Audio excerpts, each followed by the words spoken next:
It's such an interesting thing because your now reality really has your attention. It does. We were watching Jerry and Esther this week. They moved into their new house in San Antonio. After 5 years of construction, very slow-moving construction. And they've been perfectly happy with the slow-moving construction because they've never been there anyway, hardly. And so, but finally, Jerry says, let's get this done. So they set a move-in date, and in they moved. And as Esther is walking around, she is just knocked over at the beauty of the place. It is everything that they have been dreaming about, and it is the combination of all the little things they've been picking and choosing and picking and choosing and picking and choosing. But to see it all assembled is sort of like what it must be like for you when you finally let go of your resistance and go into your vortex and find everything that you've been asking for there all at once. So they walked in and oohed and awed. Esther said it was a jaw-dropping experience and took 4 days to get her mouth shut because it was really, really amazing. But they were assigned by someone in charge of this last construction to give a punch list. And so Esther is walking around with her tape recorder looking for things to put on the list that they can tend to in the 5 months that they will now be away. They were there 9 days, and during the 9 days, Jerry and Esther made a very large list of nothing very important, but lots and lots and lots and lots of details. It was fun at first. And then Esther started noticing, somebody knocked a ladder through one of the shoji doors. That bothered her. And someone had knocked a hole over here. In other words, construction things are sort of hard on things. And Esther said to Jerry, our house is old and we haven't moved in yet. And Jerry said, it's going to get older before you move in, so brace yourself, because there's many more people going to be there. And so Esther began that little discomfort as she began walking around. And then one day, a very nice man came to finish the cabinets in the laundry room. And Esther liked him so much. And then she saw him out on the deck, standing in the dirt, working with his skill saw. And then she saw him tracking all of this dirt and stuff into the house. And she said to him nicely, I'm going to get a broom so we can clean up these rocks so that we don't step on them and mark the floor. And he looked at Esther like she was his own annoying mother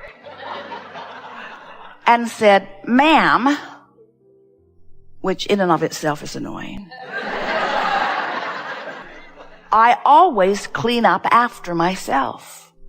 And Esther said, I want you to clean up during so that we don't mark up the floor. So Esther cleaned it up and put a mat out for him to stand in so he didn't have to stand in it. And then as he was back in the room, Esther looked down and there was a screw, a long screw, laying on the wood floor just outside the door of the laundry room. And Esther said to him, see that screw? If someone steps on that screw, it's going to make a mark on my beautiful floor. So Esther picked it up and handed it to him. And he looked back at her, sure now that she is his mother. And didn't say anything. And Esther said, well, I'm going to take off. And off they went. And when they came back, the laundry room was beautifully assembled. And about 4 inches from where that screw had been was a big mark on the floor where he had stepped on another screw. Just like Esther created it to be. Esther said to Jerry, look, I pointed that out to him. I told him what would happen, and look what happened. And Jerry looked at Esther and did not say a word.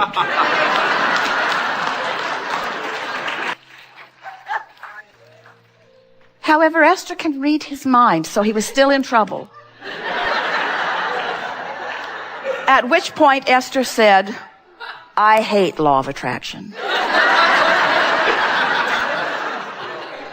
I was happier before I knew that I am the creator of my own reality. It could not have been a better creation. But wait, it gets better.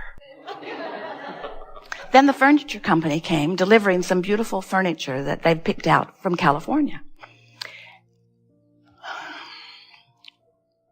We're reaching for the best way to break this to you easily. So the nice men bring the big, beautiful console table in.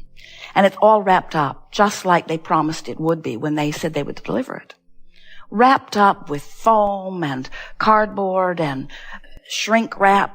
You couldn't even see the table. And it was upside down on a dolly, a long dolly. So in they wheeled it, and they carefully cut it with Esther hovering, saying, "It's really shiny. Watch that blade. Be careful with my table. It's one of a kind. I wouldn't want anything to happen to it." So they trimmed it and trimmed it and trimmed it and exposed it, and it is the most beautiful table Esther has ever seen, except it was upside down. And when they turned it over, the top came off the base crashed to the floor, made a big hole in the floor, and broke the table.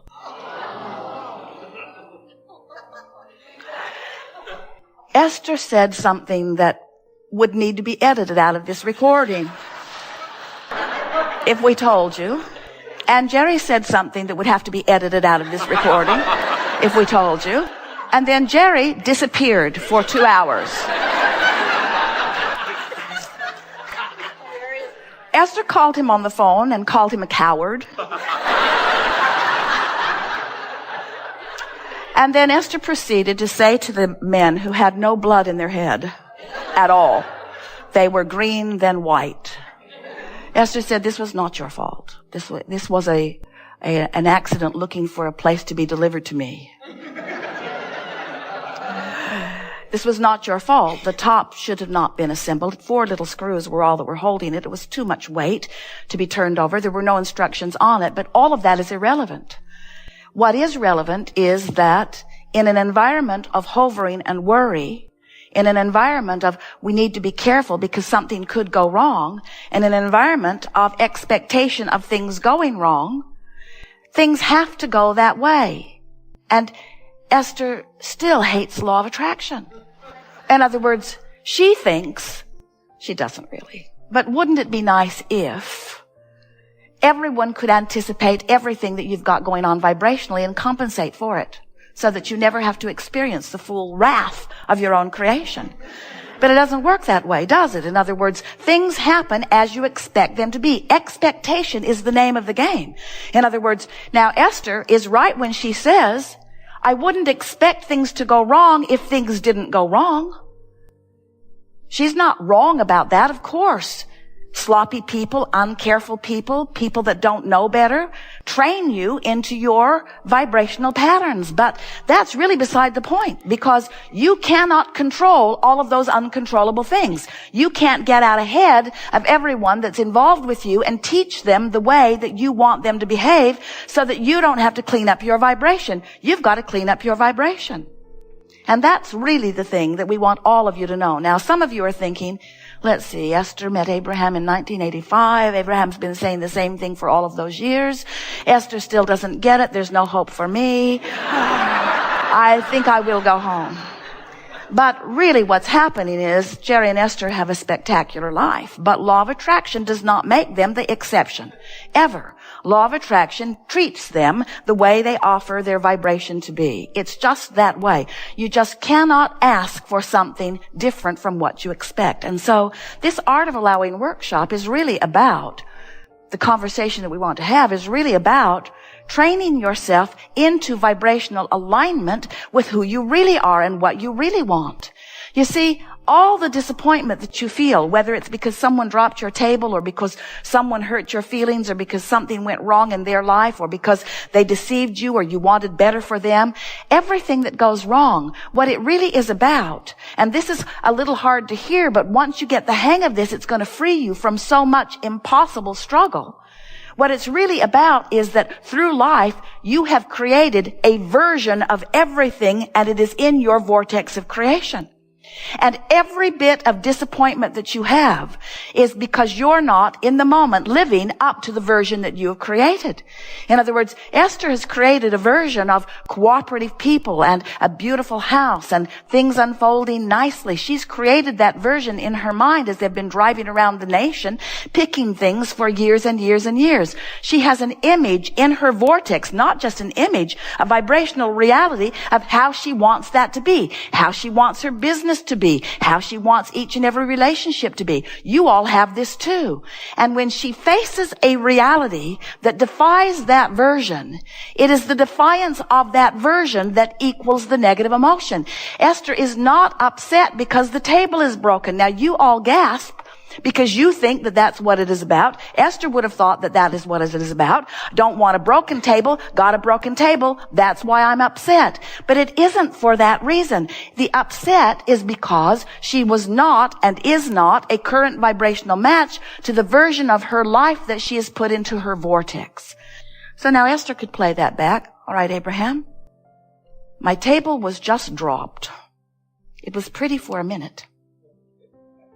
My table was just dropped, and there's a perfect table in my vortex. Is that what you're saying? How do I reconcile the broken table with the table that's in the vortex? By understanding that you never get it done and you can't get it wrong. By understanding that the discord is not because the table is broken. Now that's hard to hear. The discord is because in this moment that you are looking at the broken table, you are not living up to the version of your life. It's not a broken table. It's a feeling of out of controlness. It's not a broken table. It's about not getting to be home, but only for 9 days before I'm taking off. It's not about a broken table. It's about trying to do too much in too short of time. It's not about a broken table. Are you hearing what we're getting at? It's about not living up to the version that is in your vortex. You've got to keep up with you. Life keeps causing you to expand. And it was so interesting because Jerry had walked away and he'd gotten involved in other things and had forgotten about the table. Esther was there while the men were still unwrapping other things, and they were all laughing about it. Esther said, "I'm sorry for my outburst." And the man said, "I thought you took it rather well." And then they began laughing about it and speculating what now and pondering whether it could be fixed. And Esther's talking about how interesting it is and how all of the pieces seem to be there, and someone really good at it may be able to put it into place, and a really good woodworker, and there are several around. In fact, she knows one, could probably have a very good time making that table new again. Now, later, all through the rest of the week, as Esther is walking by, seeing the broken leg on the table, she is looking at it differently. In other words, past the shock of it and into the solution of it. And that's really what we want to come around to fast. Of course, you're going to take a hit when things don't go the way you want them to. But the thing that you want to remember is that the only reason that anything ever feels bad is because there is a version of everything that you have been involved in, including you, the creator of you, involved with your money, you involved with your lovers, you involved with your relationships of all kind, you involved with your work, you involved with every aspect of life. There is a version of that is offering a very powerful vibration, and when you don't resonate in alignment with it, you feel the discord of it, period. It's never about a table broken. It's only, always, only, always, only, always, ever, always, only, ever, always. It is always, always, always, always, always, always, always about your vibrational relationship with who you are, period. That's all. That's all.